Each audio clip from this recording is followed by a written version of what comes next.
नमस्कार, आपण पाहता जनसेवा न्यूज. मी मुख्य संपादक गणेश यमजलवाड.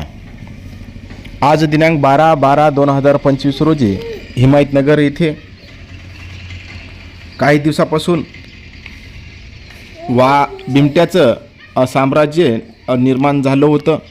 त्या साम्राज्यामध्ये बिबट्यानं एका हरणीस शिकार केले आणि एकीकडे म्हशीची वर हमला केला असं जनतेमधून ऐकण्यास आलं.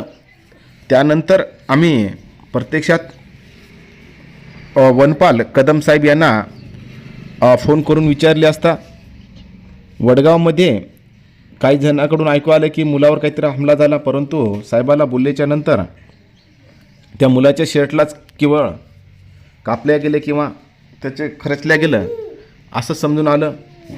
त्यानंतर हा बिबट्या शिबदरा वडगाव या ठिकाणी आपली शिकार पाहण्यासाठी वावरत आहे. परंतु धानोरा बोरगडे या परिसरामध्येही बिबट्या वावरत होता असं जनतेकडून निदर्शनास आलं. त्यानंतर हा बिबट्या कोणत्या क्षेत्रामध्ये जाईल यांचं सांगता येत नाही असं अधिकारी वर्गाने सांगितले.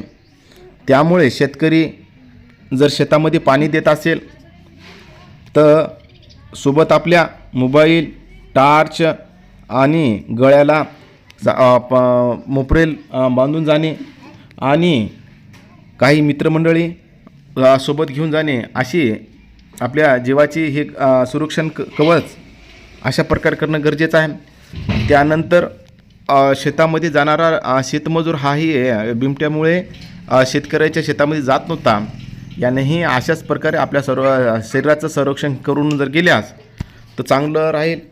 आणि त्यानंतर शाळेतील मुले असेल किंवा बाहेर जाणारे लहान मुले असेल किंवा मोठी मुले असेल तरी यांनी आपलं संरक्षण करण्यासाठी हातात मोबाईल, गाणे वाजवणे, कल्ला करणे किंवा इतर जे मित्रमंडळ सोबत घेऊन जाणे असेही आपलं संरक्षण कवचाची काळजी घेणे.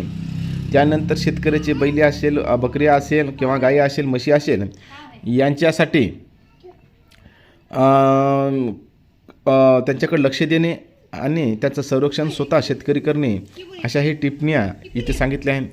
त्यामुळे खरोखरच आपण स्वतः कसं संरक्षण आपल्या याचं करू शकता त्या पद्धतीने आपण करणे हे गरजेचं आहे.